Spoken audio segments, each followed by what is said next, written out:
You're listening to TIP. You are listening to the Investors Podcast, where we study the financial markets and read the books that influence self-made billionaires the most. We keep you informed and prepared for the unexpected.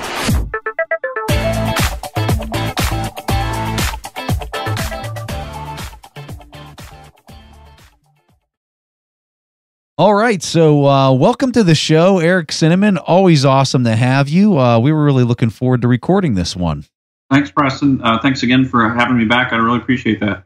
Yeah, it's great to have you here. So the last time you were on the show, you had briefly mentioned your typical day of conducting research. And I would like you to kind of talk about this idea a little bit more to our audience so they can kind of get an idea how diligent you are. Because I've read some of your reports that you send out, and it is absolutely mind-blowing the amount of research you do and how much attention to detail you pay for so many companies. So talk us through the quarterly calls. Tell us about the volume, like the number of calls that you listen to, and just kind of walk us through your day of research.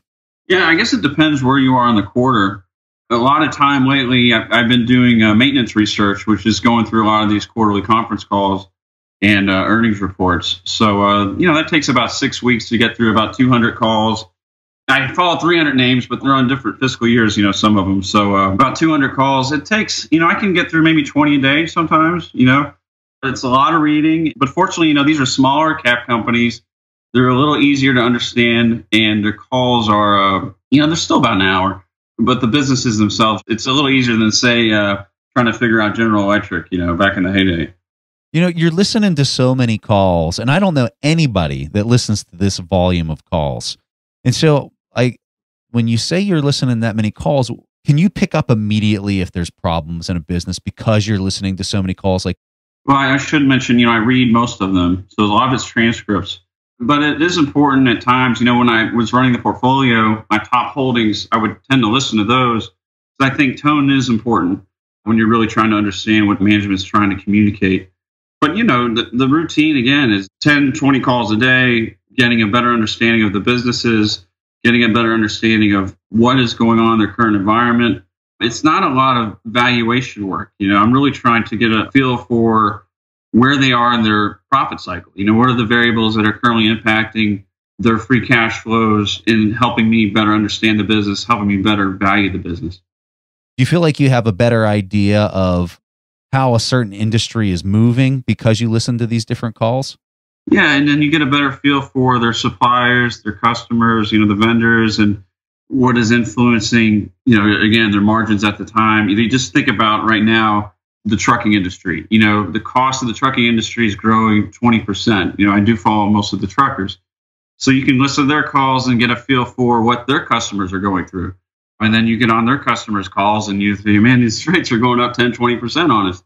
So you can triangulate quite a bit. The raw material costs, you can follow some of the suppliers of companies, some of their competitors. So it's good to follow, I find a fixed opportunity set. Not only do you get a good feel for all the different industries, but you get a good feel, again, for their customers, suppliers, competitors, those sort of things, which, again, I think helps a lot in valuing these companies. Yes, Eric, and let's continue this discussion about valuations, because I guess what most investors would do, and with good reason, is that they will look at the past 5 or 10 years and then they would use those cash flows and discount them and come up with intrinsic value one way or the other. I know that we also need to consider the business cycle, right? That's something that you have been studying for a long time, because if we are, say, at the peak of the business cycle, those earnings might not show the right picture of the true value of the company. So could you talk to us more about where you think we are in the business cycle? I think we are similar to 1999 and 2006. I mean, profits are extremely high. Demand is strong on average. There's certainly some industries where it's not as brisk. But, I mean, interest rates are showing us this, I think, right now. And that if we go higher from here, given the tightness in labor, the tightness in the economy, I do not believe interest rates are going to cooperate. So what would be the indicator for you that we've transitioned to the next phase? Margins dropping, unemployment starting to rise? Man, I just had this conversation with Jesse it's kind of interesting. I think some people believe that rising inflation will crimp margins, right? I don't think that. I'm seeing margins actually hold up because I think they're going to be able to pass on price increases. So what I'm envisioning is interest rates ending this cycle, right? Higher discount rates, because you can't have these 100, 200, 300 increases in discount rates and multiples stay where they are. I mean, it makes absolutely no sense. So I'm not a believer that margins are going to decline initially because of rising costs, but I believe rising costs will be the catalyst for higher rates, which will be the catalyst for the end of the market cycle. Just like the past cycles. This isn't much different. And then you have margins impacted once the cycle ends, right? I don't see profits ending this cycle. We saw that in 15, 16, where we did have a profit recession and the cycle didn't end. It hung in there pretty well. And that was because rates stayed low, right? And people remember Tina, there's no alternative. That was going strong then.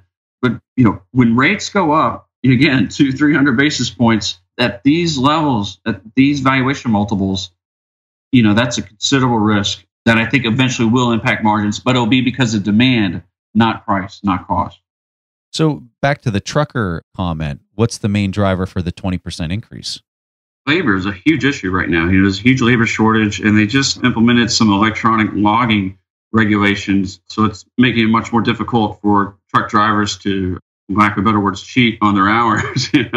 There's a huge labor shortage. If you want to make, a good living right now, if you're out of work, absolute return investor, you could take up truck driving right now. It's a very good occupation to go into right now.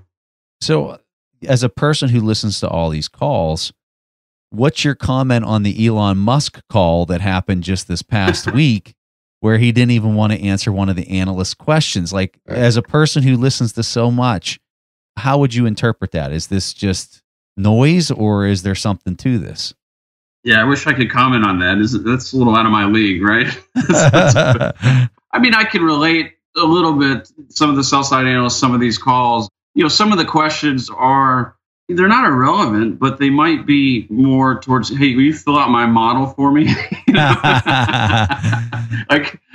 I've seen, where management at times is like, come on, do your job. You're the research analyst. I'm not just supposed to fill it in for you. Yeah. So I could understand where there would be a point. I don't know if that was the point. Again, I don't follow them, but I can understand where someone could lose their patience for some of the questions. There's a lot of good questions, but again, I'd say, every call, there's that analyst that asks management to really fill in their model in a direct way. Now, why only small caps? I mean, we just briefly talked about Tesla here that you don't follow, and one of the reasons might be because it's not a small cap company, but why not follow all the big companies too? Or some of them, I'm sure there would be mispricing there as well. Well, you really could. I mean, you could apply absolute return investing to all market caps, and you could do it international as well. But I found by having a fixed opportunity set, that's really allowed me to get to know those businesses well.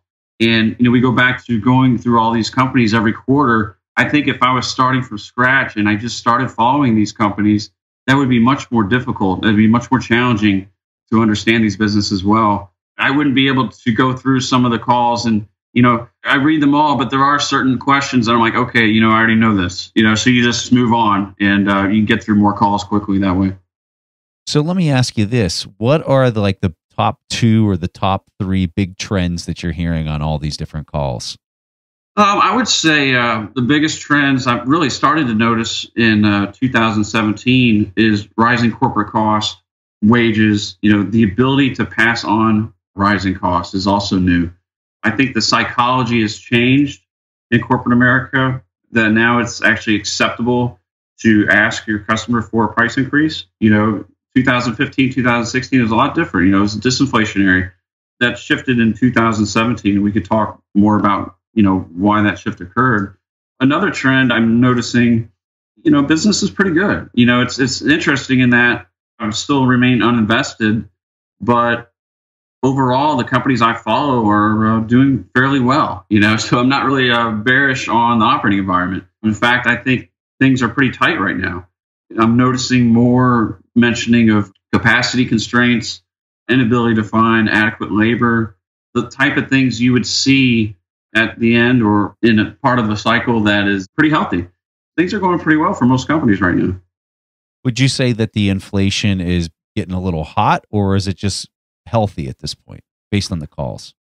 I do not think we're currently in some sort of runaway inflation mode, but I think the trend has definitely shifted. A lot of the price increases I'm seeing are in the low to mid single digits. It's not outrageous, but it's there. To me, it's very obvious. And I think I see it, I'm fairly certain I see it building in the pipeline.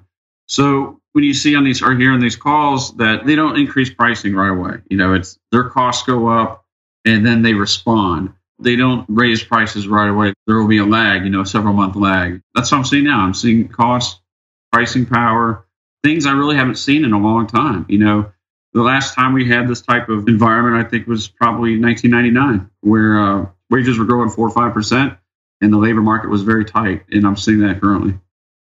Eric, a lot of the people that we talk to, they're pretty bearish on the fundamentals just because of like the PE ratio, the Shiller PE being the second highest it's ever been in the history of the market. I'm assuming you share some of this bearish sentiment, but where would we be wrong as far as like this thing could run a lot more and the reasons why? Yeah, we could definitely be wrong. I think back in the early 90s when Home Depot was one of the most popular stocks. It was very expensive. And, a typical value investor wouldn't touch it. But it never crashed. It sort of stayed in this channel for 10 years. I need a chart to verify that. But what happened was earnings caught up with price over time. So it never crashed. And maybe that's what happens in the cycle. Maybe for 5-10 years, prices just stay in a narrow range and fundamentals catch up to valuation, to where that normalized earnings, the Shiller PE goes from low 30s to back to 16, 17, just on earnings growth over time. That's, I think, one of the risks. And maybe, too, the Federal Reserve eliminates the business cycle, right? It's possible. I still believe in the business cycle. If I think about all the variables of the companies I follow, what impacts their margins, they haven't changed, right? Just look at the energy credit bust of 15, 16. The credit got pulled away and the energy industry plummeted. CapEx plummeted, earnings plummeted, companies went bankrupt. If the variables that impact margins of industries haven't changed, why should we expect the profit cycle in aggregate change, right? I'm still a believer. And if I did believe that the profit cycle was dead, and I believe that valuations wouldn't revert to the mean, I obviously wouldn't be positioned how I am today. Eric, you had this comment about inflation and a potential catalyst about how to change the inflation environment. So could you elaborate a bit more on that? Well, I go back to 2014. And at that time, the middle of 2014, things were going very well and things were starting to tighten up. And, obviously that was back when, we started exiting the QE3 discussion. And we also got a bump from a very cold winter in Q1. So the momentum was there, earnings growth was there, and then the dollar spiked at the end of 2014, if you remember. And then the commodity stocks and commodity industries took a huge hit, or the prices of the commodity prices took a huge hit. And I believe that period, we didn't have a recession. It was close. We had a couple quarters of very low growth, but it wasn't negative. But we did have an earnings recession. We had 5 or 6 quarters of negative earnings. What happened there is that bought the cycle some time. It took a breather, and then it also allowed the foreign central banks, the ECB and the Bank of Japan, to step in and increase their quantitative easing. Remember the ECB started to buy corporate bonds. Yeah. That was a big deal. Yeah. Right? That really goosed things up. Spreads tightened, and then the energy industry was able to issue equity and debt again. And before you know it, things healed in the energy industry. And I believe that was a big deal because we go back to triangulating the companies, all the different industries I follow. Well, when the energy bust hit, it wasn't just energy industry that was affected. That was a big credit generator, that energy industry. People were throwing credit at it, raising a lot of capital, and that was spilling over into the economy. It was kind of like a mini housing boom, right? Remember the housing boom? It didn't just stay in housing. It spilled over into the economy. The same thing happened with energy. All that credit, all that growth was spilling over into the broad economy. And that went away for 15, 16. And that's why we had that flat earnings growth, flat economy. and really, not a very impressive stock market either. I mean, for most until later 2016. So that all changed, and now the energy industry is back, and it's turned from a headwind to a tailwind. And now you're seeing, when the energy bust hit, I was seeing companies report ex Texas. I've never seen that before. There's this new non-GAAP. We're going to report our results, and we're going to separate Texas from everything else. Now they don't report ex Texas now that it's helping. But yeah, so just restaurants, retail. We go back to trucking, industrial cyclicals. Things that sell valves, pipes, steel, you name it. Railroads. A lot of industries were influenced or impacted by the bust and now the revival. For me, the whole energy sector really feels a lot like 2007 getting into 2008 timeframe, where we went on a really big bull market. And it kind of feels like we're at the start of that. Would you agree that things across the board kind of feel like that's what's happening here? Rig counts are up 30% year over year. CapEx, though, I would say right now, and it could change, but right now it seems a little more disciplined than $100 oil, early 2014. So, I'm a little reluctant to say we're going to spike like we did then, but it's possible. Anytime you give this industry capital, they go, Yeah. I can't remember a time when they stayed disciplined for long. It's just in their blood. They love production growth. They love it. And a lot of them are compensated on that. Some of their comp models are based on production growth. So that's what they like to do. They're born to drill. And now the economics are just at 70, they're pretty good. I was on one call, I think it was Patterson UTI. The CEO was saying, he was like, we were growing at $50 oil. Things were coming back at 50. Now we're at 70. So to your point, we could be back off to the races. We had a brief conversation with Jesse Felder on our mastermind discussion about gold. I'm kind of curious where you're seeing gold miner stocks. Do you follow any gold miner stocks? I'm kind of curious to hear your thoughts on that stuff. Yeah, I was introduced to the miner sector in 2014, 2015. We talked about the rising dollar and the collapse in a lot of the energy names. A lot of the miners were devastated. As a value investor, that's sort of where you start to look around when no one wants to own them. And, I go back to that period, and it was very, very difficult to own and follow. But I got to know the industry well because there were so few places to find value. This was a little oasis of value. And I've spent a ton of time on it because there really wasn't anything else to work on. I like when you're in a patient positioning, when you have a considerable amount of your holdings, T-bills, there is this uneasiness of not owning anything tangible. Yeah. So that is a risk. Being patient is not risk free. You're incurring tremendous opportunity cost, and obviously you're incurring risk to the loss of your purchasing power. I'd much rather be. I don't like holding cash. I'd much rather have a fully invested portfolio with, 70-cent dollars, high quality small cap businesses. So currently, I do like the idea of owning some miners. I don't own any now. I'm getting through earnings season. There's a couple I'm interested in maybe owning again.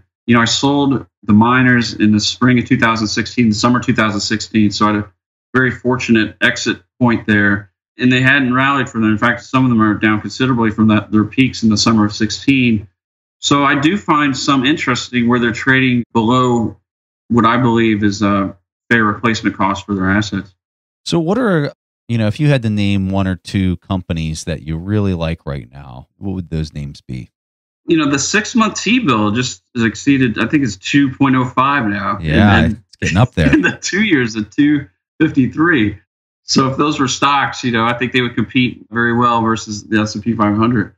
Not only from a dividend yield perspective, but from a normalized free cash flow yield, they're getting up there. So talk about this a little bit more for people. Explain exactly what you mean by that. Well, I'm saying if you normalize cash flows for the average company, the average stock on my potential buy list is a little over 30 times earnings. That's not even normalized. And price to sales at 2.5 times. Very expensive. The S&P normalized earnings, I think it's around 32 times, or maybe you know this better than I do. Yeah. So that's a free cash flow yield. If you say earnings are free cash flow, and that could be an assumption that maybe you could argue, but let's just assume that. So your 3% free cash flow yield of all the earnings were paid out to you by the S&P 500 on a normalized basis, you'd receive a 3% coupon. But right now you could buy a 2-year Treasury and almost accomplish that risk-free, So 2.5 risk-free or 3% with risk. If margins normalize, that coupon gets cut in half, right? Yep. And with rates up, the stocks really haven't responded so far. I mean, the Russell 2000's right at its record high right now. Well, and I think what's interesting about you saying the 2-year, your risk, because it's in such short duration on the price, is so minuscule that I mean, you're getting all of that, so you don't really have to worry about the resale value being impacted as if it was like a 15 or 30-year bond. So I mean, the yield on the short end of the yield curve is coming up like a freaking rocket right now. And it's a FANGs. It looks like a FANG stock. Yeah, it does. It's crazy how fast it's exciting. I find it exciting. I was at a social event a few weeks ago, and everyone was talking about their favorite stocks, and I was like, "Have you seen the 2-year?" Oh, and then everyone grabbed. They're like, "All right, yeah." Everyone grabbed their pillow and. Yeah.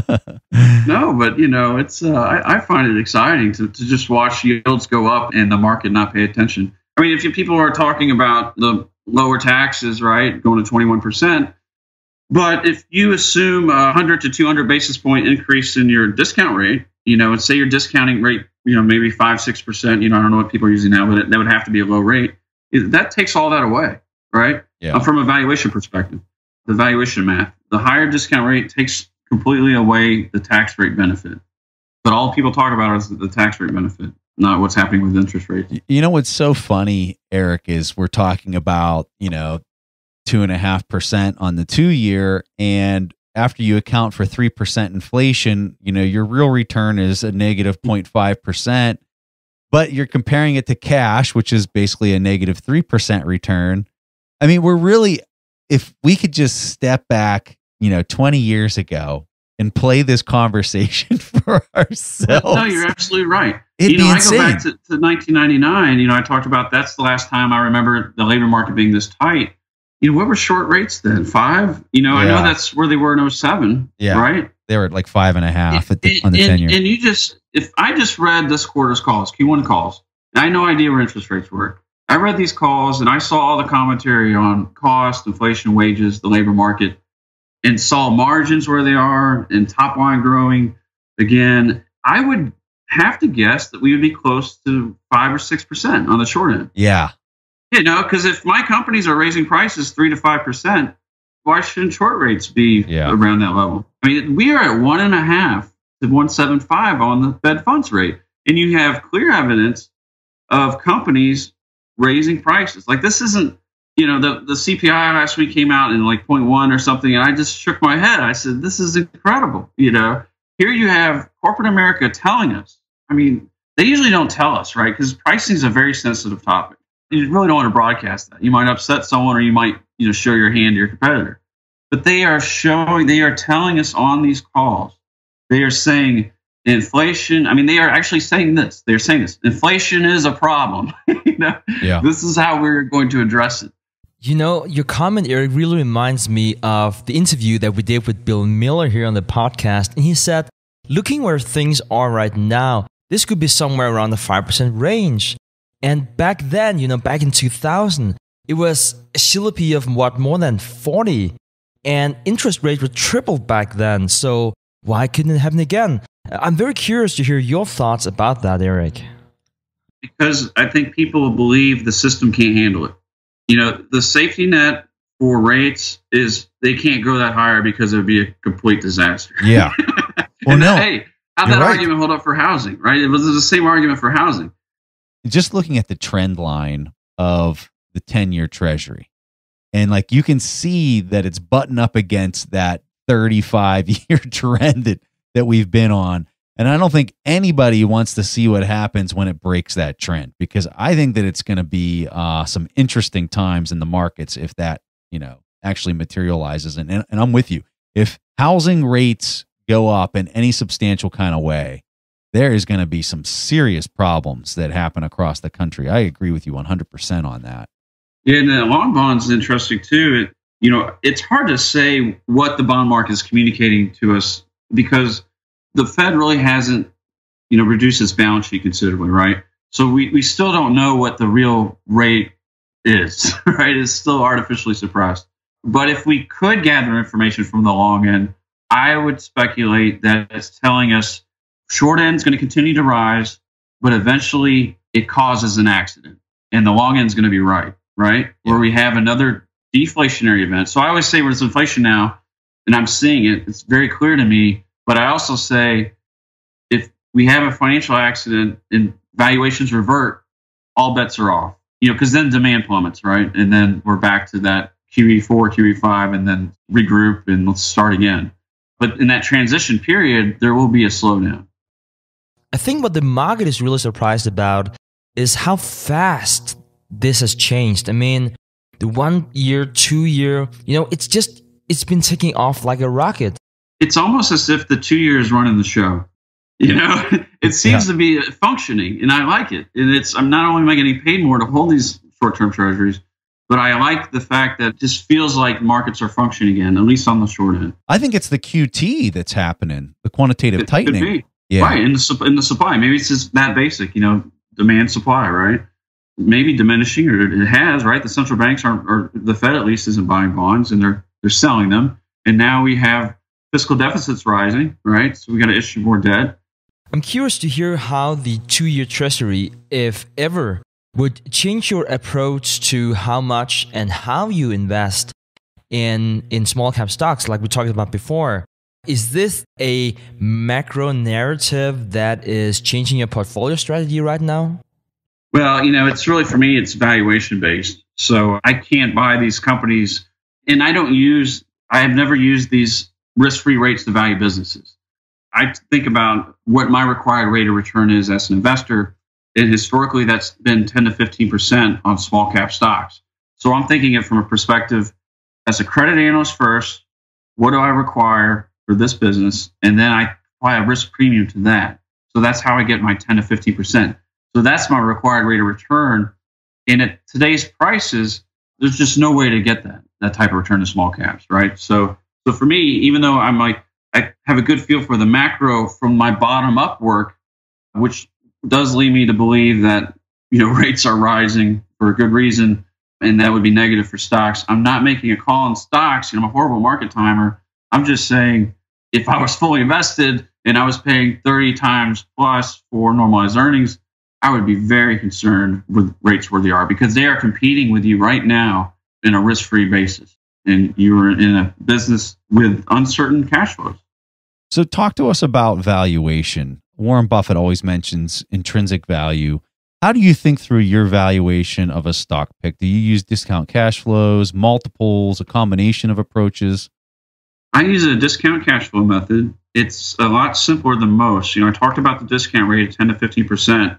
So that's my required rate of return. That's what I want on my equities. And over my career, from 98 to 16, that's what I achieved on the equities. So people always say, if you don't use a benchmark, if you're an absolute return investor, what's your hurdle rate? Or what do you compare yourself to? And I say, well, the return I'm attempting to achieve. That's my required rate of return. That's what I'm trying to achieve. So I use that 10 to 15% discount rate. And then I use a cash flow assumption that I normalize. If you have a business over a cycle that generates 7% op EBIT margins on the trough and 13 on the peak, you kind of use a normalized margin to come up with a normalized cash flow. So 10 to 50% required rate of return, normalized cash flow, and then a perpetual growth rate that is more in line with nominal GDP. Because most of the companies I follow are very mature. They're not growing 15, 20% a year. Fuddy-duddy in line with the economy companies. So you're valuing them into perpetuity. You're not just doing 10 years or anything like that. Right.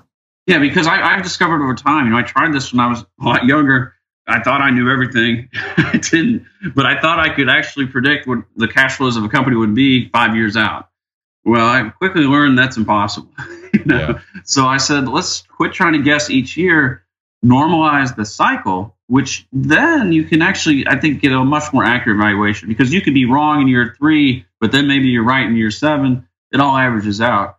And I found normalizing keeps me out of trouble on the upside and downside. At what time frame do you switch over to basically the inflation rate? About 10 years, 5 years? No, I do it right away. So I'm using almost like a perpetual bond valuation. It's normalized cash flow over K minus G. So if I'm at 12% cap rate, which would include, say, a 7% required rate return on the debt, 5% equity risk premium, and then I subtract a growth rate of 4%, then I'm capping that business's cash flows at 8%.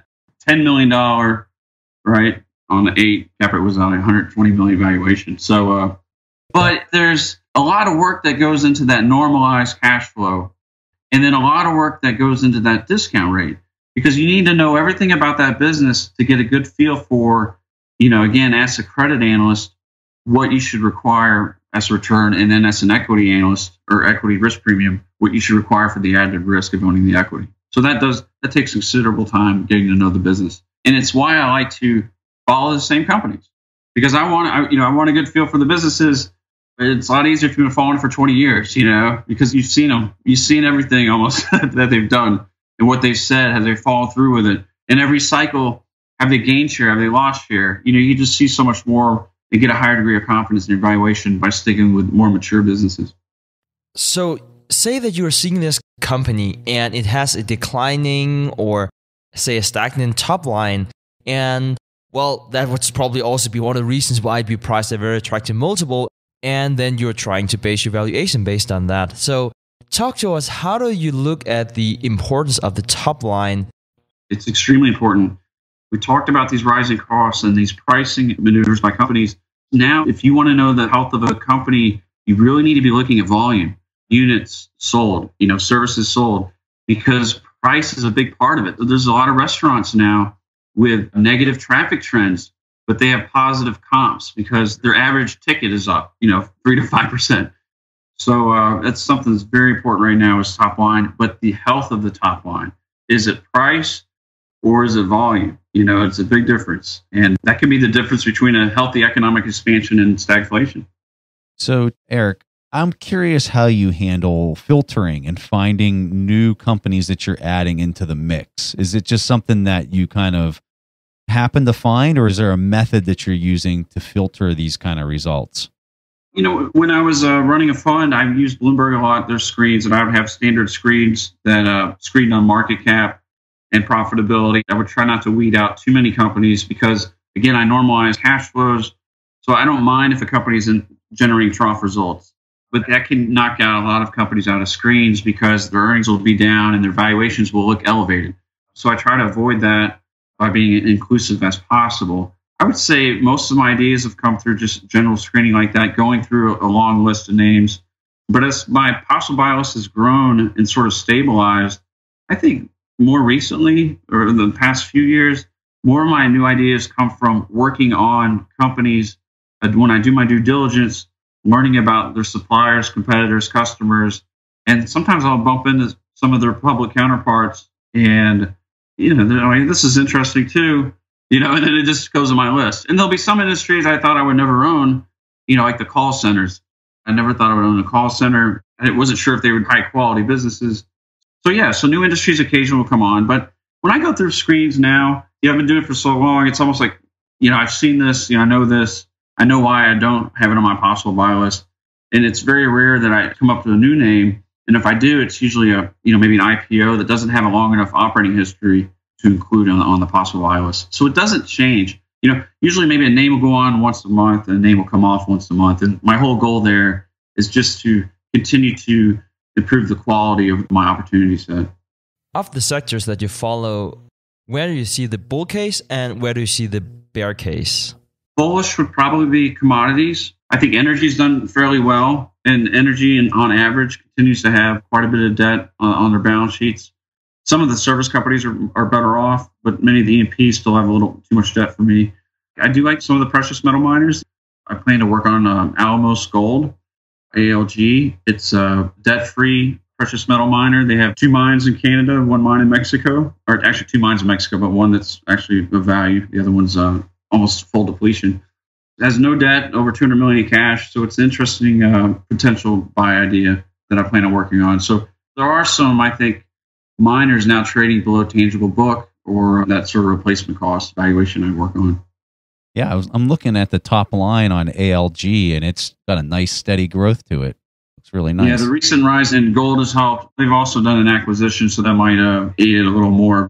But the main thing is their top 3 mines are generating free cash flow. So often when people think about miners, they're horrible businesses, right? I mean, that's what we were taught.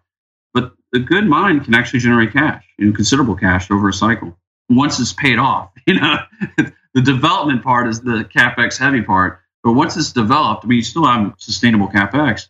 But once it's developed, you can generate a good bit of cash if it's a long-lived asset. And their average reserve life is over 12 years. So you've got 12 years of cash flow generation, considerable cash flow generation at these prices.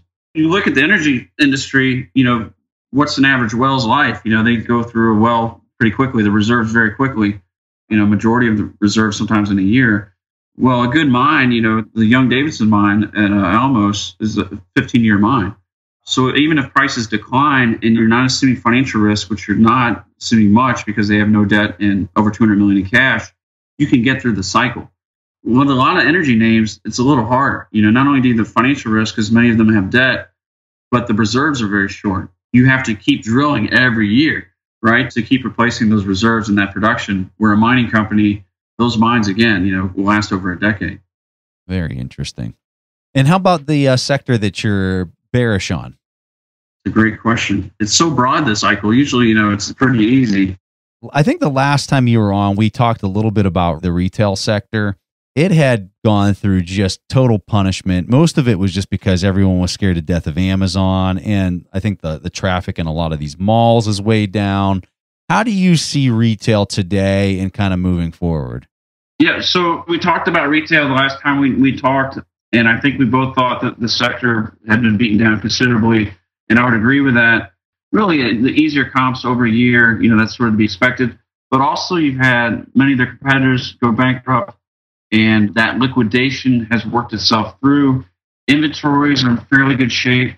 So, I'm not sure I'm very enthusiastic about a lot of the valuations in retail, but I do believe the operating environment is in the process of healing and improving, and I think you're going to see more examples of full price sales because inventories are in better shape, and there's more companies getting comfortable with leaving that sort of promotional mindset, which I thought we saw a lot of in 2015, 2016, where promotions were running very aggressively. That I'm seeing dying down, which is going to help comps and profitability. Awesome. Well, the last question I have for you, Eric, is just who do you stalk on Twitter? Who is a person you pay a lot of attention to? Or, I mean, it can be multiple people that you really get a lot of value out of their comments or what they're posting or what they're writing about. I'm not on Twitter. No, I should be. But I was actually talking with our friend Jesse Felder about this because I know he's pretty active on it, and he gets a lot of value out of it. I just, right now, with my opportunity set the size that it is, I've even considered narrowing it down maybe to 200 names. Most of my time is spent on trying to keep up with the companies I follow. So I just haven't had the time to get on Twitter and follow some of the brighter minds on Wall Street. So that might be a disadvantage for me. Sometimes that might be an advantage too. I love it. Earlier in my career, I read more, books. But as my opportunity set grew, my buy list grew, and then I started to find my own way. I remember when I first started the industry, I would be interested in what Mario Gabelli owned, Third Avenue, Longleaf. I would kind of pick through their names. But over time, I learned, they make mistakes too. Why not just know your opportunity set better than most? And let's face it, some of the best managers that run billions and billions, they can't do that by themselves. They have a team of analysts. And you might be cherry picking off a 24-year analyst that just got out of grad school. So you got to be a little careful there because there's this false sense of security. If a great firm owns it, that a ton of work has been done, and maybe it has. Plus, just knowing the names well, I think allows you to act more decisively. When those opportunities do appear, you don't freeze because, hey, I know this company. I've been following it for 10, 15, 20 years. I'm so confident in its valuation. I'm so glad the stock's where it is. I know I can buy it. And there's just no second guessing because you've done the work. Well, Eric, I'm sure there's a lot of people out there listening that want to read some of your reports that you're doing on all these different companies and just learn a little bit more about you. So if they want to learn more, where should they go? I run a blog. It's free, and it's ericcinnamon.com. So it's pretty easy to find. You can subscribe if you like. I'll plan to keep writing until I don't want to. Well, we'll have a link to that in the show notes. I highly encourage you to go there. Check this out. You won't even believe the quality and quantity of Eric's writing. It is totally awesome. So, guys, make sure you go there and check that out in our show notes. So, Eric, thank you so much for joining us. All right, guys, that was all that Preston and I had for this week's episode of the Investors Podcast. We'll see each other again next week. Thanks for listening to TIP. To access the show notes, courses, or forums, go to theinvestorspodcast.com. To get your questions played on the show, go to asktheinvestors.com and win a free subscription to any of our courses on TIP Academy. This show is for entertainment purposes only. Before making investment decisions, consult a professional. This show is copyrighted by the TIP Network. Written permission must be granted before syndication or rebroadcasting.